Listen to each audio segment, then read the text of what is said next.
What up? It's boy Brandon back out with another video for you guys. This time we're reacting to how Swae abandoned his brother. It's fucked up. Let's get it.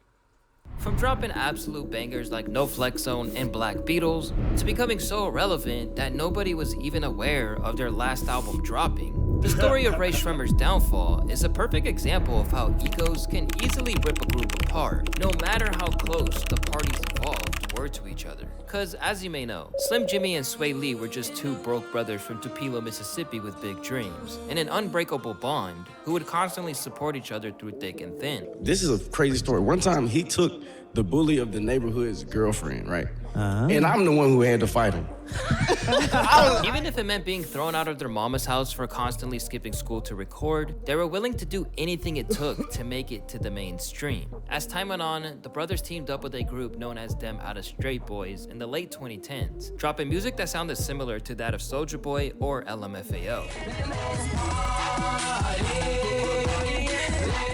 Left with no option but to keep trying to make their dreams a reality, the brothers lived in a house with no heat, no gas, and they kept working day after day trying to get someone to pay attention to their music. We was living in this little abandoned house, and we wasn't gonna be sad in no abandoned house because that's just gonna make worse. So we just, making music, inviting friends over, inviting girls over, partying, loud music. Swae Lee even claimed that at one point they were so down bad that his ex ended up leaving him for a truck driver. Despite the fact that they had a relatively difficult come-up, the two remained adamant on not doing music for money, but rather it was to simply have fun. But in 2013, everything changed. Through sheer persistence and hard work, they somehow managed to grab the attention of Mike Will Made It, who helped them ink a deal with Eardrummers Entertainment. So the brothers packed up their belongings and started a new life in Atlanta without a second thought. When they heard us and they gave us like an opportunity to leave Tupelo, Mississippi and just come to Atlanta and just keep making songs off their beats. We left our crib and everything. Yeah. And just took the risk.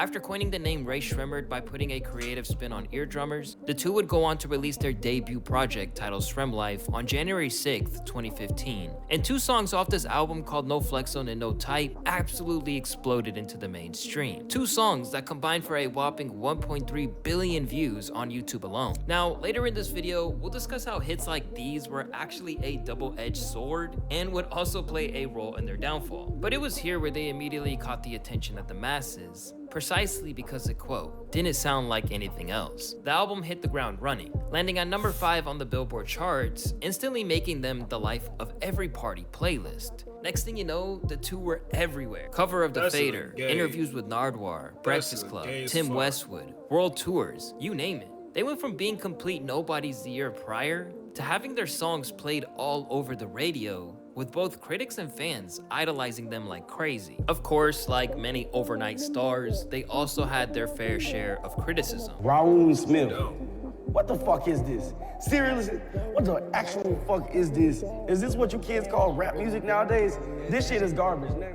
However, for the most part, they remained positive and would constantly maintain the focus of just keeping it simple, making what they thought was good music. Yeah, we just making great music. We ain't trying to make mathematical music or nothing like that. We just dropping music that's just gonna make you be like, damn. By the time they dropped their Srem Life 2 project in 2016, it looked like nothing could stop them. Or more accurately, that they could stop the whole world with a track like Black Beatles, which gained massive popularity as it became synonymous with the Mannequin Challenge. That girl is a real crowd, please. Not only did the track secure its place as their debut #1 single, but they were one of the first artists to really showcase how songs can absolutely explode if you couple it with some kind of stupid trend on social media. And mind you, this was literally a decade before TikTok even became a thing. And we started like the whole challenge era. Oh yeah, the viral Maybe challenge. kicked off the TikTok video wave, you know what I'm saying? Before TikTok. Yeah, pre-TikTok. We made TikTok. It's no exaggeration to say that at that point in time, Rae Sremmurd were one of the hottest things in hip-hop. And between 2014 and 2018, they never released a single that went less than gold over time. That's pretty insane. And with that kind of track record, it seemed unimaginable that they would ever part ways. However, the same reasons they rose so meteorically were the same reasons their empire began to crash and burn. The first problem Rae Sremmurd began to encounter was something known as the sidekick effect. This is something that a YouTuber by the name of Babalam described perfectly. A phenomenon by which a rapper duo, usually labeled loosely as a collective or frequent unofficial collaborators, rise to fame together in a meteoric fashion due to their strong chemistry. However, as one artist eventually starts to outpace the other in streams or fame, the other tends to be almost forgotten entirely. When you think back to any song that you can remember from the duo, it's one thing and one thing only: Swae Lee's hooks. It was Swae's hook that became a staple amongst the Mannequin Challenge videos, which made Black Beatles a #1 smash worldwide. And the same can be said for songs like No Type and No Flex Zone, all of which Slim Jimmy's verses are pretty forgettable. And unfortunately for Rae Sremmurd, this is where the problems began. One user summed it up good when he wrote, "With all honesty, we know Swae Lee is the star of Rae Sremmurd, and he gave Mike Will a lot more buzz in hip-hop ever since No Flex Zone came out. Slim Jimmy is important, but Swae Lee is the main success here." While some fans truly did enjoy Slim Jimmy's presence, the intensity of this chatter ramped up to the point that they began lashing out against it in interviews. For instance, in 2016, Slim Jimmy spoke to Complex about the forces that he felt were out to destroy their bond and tear them apart. "The whole industry is going to do shit to separate us. We got separate tracks because we can both rap."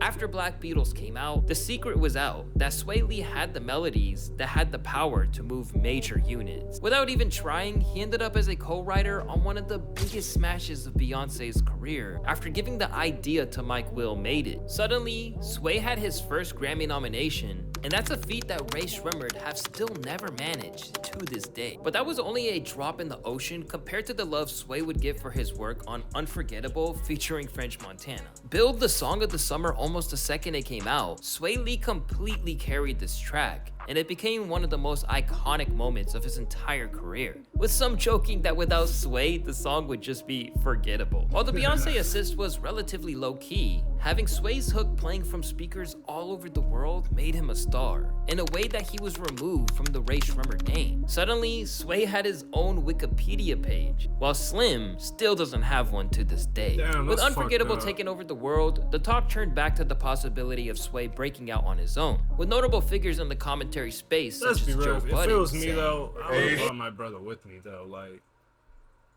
I'd be like, yeah, I know you fuck with my verses or whatever, lyrics type shit, but yeah, my brother, don't forget there's a two-man show here. I would have, if he's so good at writing hooks and shit, I would have wrote some shit for my brother, like, to get him in there with me or something. Come on now, you just, I don't know. I don't think they were, he was trying as hard as he could have to, like, I'm not saying like hold his brother up there with him, but I know he's gonna have to keep pulling him up constantly, pulling him up there with him. But hey, like it's you gotta do that or leave him behind, and it seems like he's leaving him behind. Slim Jim, hate to break it to you, buddy. In any group, Y'all are separating. However, the boys continued to maintain that there were no issues between them that had led to this, even confronting Joe Budden face to face for his comments. I don't fuck with what Joe you Budden, said. he's a bitch. Jimmy, Swae gonna leave you. Then you, this how you was talking. When Swae leave you, you just Right. gonna flop. Man, you got me, Jimmy. man, all the way messed Wait, up. no. We Right. brothers, you know what I'm saying? So, I respect him for that. He called him out on his shit. Look at Joe, he looks like a bitch right now. Yeah, he called you out on your shit, nigga. I don't fuck with you anyway. This thing's a buster. He's always trying to start some controversy. Isn't the one that he was just talking about, who was he talking about? Young Boy or some shit, I think. I think that was him talking about Young Boy. I don't really fuck with Young Boy, but I ain't no hater and trying to, like, spit on no nigga's name and make him fall off or no type shit like that, you know? Like, if you don't hate with them, if you don't fuck with them, just don't fuck with them. You don't gotta, like, spit hate out in the world and on people and shit like that. Just, you know, shut the fuck up. It's not that hard. this ain't the first time people done said that about me. This been going on for a long time. With everything that was about to come, revisiting that moment seems like Swae was maybe a little too quiet. As from here, Swae would be a go-to guy from hooks, while Jimmy had to fend off accusations of jealousy. In the interviews, he tried to stress that it wasn't his lil bro's success that bothered him, but the world's perspective on how he should feel about it. If people see me out and I have a stank face on, they think I'm mad because of that. But I'm mad because they want me to be mad. I'm always singing Unforgettable when it comes on in the club, but people look at me like, is it okay if I dance to this? There's no competition, we're brothers. At the end of the day, we're getting a bag. Right, it's not competition, it's cooperation, man. Niggas getting confused just because they hate and they're always trying to make niggas turn on each other and shit. Now, Jimmy might have Y'all felt some like this haters. at the time, but around that same period, Swae's mind was likely set on greener pastures, to the point that he wasn't even reserving his biggest tracks as collabs between him and his brother anymore, and was looking for big names like Justin Bieber to fulfill the role he was looking for. But considering that Swae Lee clearly wanted to carve out his own musical identity at this point, it was no surprise that their third album, Srem Life 3, was a little different in terms of structure. Dropped on May 4th, 2018, the boys dropped an entire 3-disc album. One filled with Rae Sremmurd tracks, one made up of solely Swae Lee songs, and another where Slim Jimmy took center stage. The result felt like a compromise, and it made for one of the most inconsistent bodies of work in their catalog. While it seemed like the fact that they managed to drop an album together meant that they were on the same page, it would soon become clear that it didn't do anything to soothe the mounting unease between Jimmy and Swae. In January of 2019, just 7 months before their third album dropping, Slim Jimmy took to Twitter for an explosive series of posts. Delivered just hours after they had wrapped up a performance in Australia with Nicki Minaj, Jimmy spoke out and formally left the group, saying things like he's not Srem Life and that he's gonna sink or swim by himself. Even going as far as to retweet a fan who claimed that he was giving the haters what they wanted, and responded to someone who said that it had happened because Swae left him off another hit. now. It basically showed that Succumb to after the years pressure, of not the world supposed to acting like he played sink, second nigga. fiddle You to gotta his rise younger above. brother, Jimmy had enough. When a tweet from the duo's official account said that they were still together after all, he dismissed it. It didn't take long for Jimmy's posts to all be deleted, but there was something broken at that moment that the label nor Swae Lee could quite cover up. Even after he told the world that only real ones know what was really going on between them, as well as the fact that they were going to be brothers forever, what definitely didn't help was how the world responded to the news of Jimmy's departure, where everyone seemed like they just didn't care he left. Slim Jimmy is like cardboard in a roll of toilet paper. It's not totally necessary, but I don't mind that it's there. I think he feels as if he's in Swae's shadow. Even other rappers such as Trippie Redd replied to an IG post covering the story where he wrote, "He finally realized we only listening to Swae's parts, LMAO." Just months don't fuck after with that Trippie Redd either, incident, that and with nigga's no a bitch. sign of Srem Life 4 dropping, sold his Swae soul. Lee would go on to release Sunflower with Post Malone, which was yet again another record-breaking hit, and became Swae's first track as a soloist to hit #1. man. Since then, I it's don't gone on fuck to with have how the he's leaving his 4th brother highest behind, streams though. in Spotify. You could tell his older brother is like suffering and shit, and he's just leaving him behind in the dust type shit. I don't fuck with that, man. I ain't fuck with Rae anymore. He was cool in the beginning, but damn, man, come on. If you start out as a duo, you know, in that shit as a duo, shit.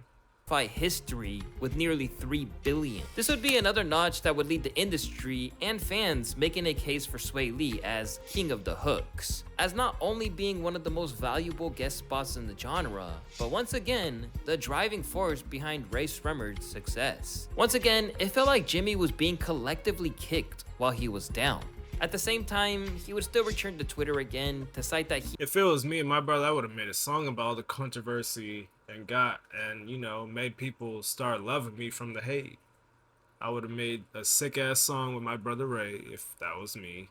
And you know, yeah, I would have turned this shit on the haters, flipped that shit upside down. He's just not as smart as me, I guess. and Jimmy were good, and that more solo work was on the way, as well as the long-awaited Srem Life 4. But as we would learn, this was a half-truth at best. Whether he had intentionally did it or not, Swae Lee left his brother struggling to get any semblance of credit for everything they had achieved. Meanwhile, he reaped the rewards of that time period where it seemed like everything he touched just turned to gold, as Jimmy's life began spiraling out of control. Over time, he had numerous scrapes with the law, including his involvement in a brawl where a man was stabbed and he was seen fleeing covered in blood. Later in 2022, he was arrested on domestic battery charges, with his baby mama posting receipts online. While this was all going down, Swae Lee's solo album still failed to materialize, and some of his singles like Sextasy never really took off, even with the help of a Drake feature. In fact, that one spawned a legendary meme from Joe Budden. Hey, Swae Lee, hear me and hear me good, nigga. I'm here to double down. That shit is a 2-pack of ass. The fuck are you talking about? That shit stinks. With tracks like these failing to launch, it looked like Swae's hopes of releasing Human Nature, which he once built as a revolutionary project, were dwindling. It's gonna be huge. Like, I'm breaking all the rules. I'm breaking all the boundaries. You know what I'm saying? I'm just You left your brother making to my get own rich, song shut up. formats and everything. Like, doing some production on there and everything. Got crazy features, like some of my favorite artists are on there. So, but soon, music would be the furthest thing fuck from you either getting of the that cat? brothers' The fuck? minds The door's when closed. tragedy would strike. I bet After this cat the horrific skin news open broke sometimes, that y'all, for Swae real. Lee's dad passed away, and you'll never guess who pulled the trigger. my dad, my pops, yeah, he passed away recently. I have 3 brothers. Allegedly, the police say my youngest brother, he shot my dad, like, killed my dad, like, and it's like my brother killed my dad. It's like unbelievable, like you can't even imagine, like it's like something out of a movie, you know? I'm still dealing with it, like I don't even know how to deal with it all the way completely, like it's traumatic, like, but it's like, it just put like fury inside you. It put like fire inside you. Left to grieve their father and all the pain that came with their family being destroyed like that, Swae Lee's output slowed down to just random features, while Slim Jimmy remained inactive. Eventually, the two would regroup and reunite publicly, finally dropping Srem Life 4 in April of 2023. But looking at the less than stellar reviews, the absence of a hit song, and a chart position peaking at number 28, it seemed like the peak of their musical career might be behind them. The album performed worse than any of their previous works in terms of first week sales, and that unique spark and excitement that used to define their music isn't as vibrant as it once was. It is the most terrible Rae Sremmurd project yet. I am feeling a light 2 on it. During the promo circuit for the album, Swae basically acted like his solo run didn't ever threaten to eclipse Rae Sremmurd, and that it was always about the duo. No matter what I do, like I always think about Rae Sremmurd, you know what I'm saying? I want to be Rae Sremmurd, like, you know what I'm saying? But even when I'm branching off doing other things, it's like I'm always coming home to Rae Sremmurd, you know what I'm saying? Like Rae Sremmurd's my baby, my bass, like shit, me and bro, we rocking, we came out the hood together.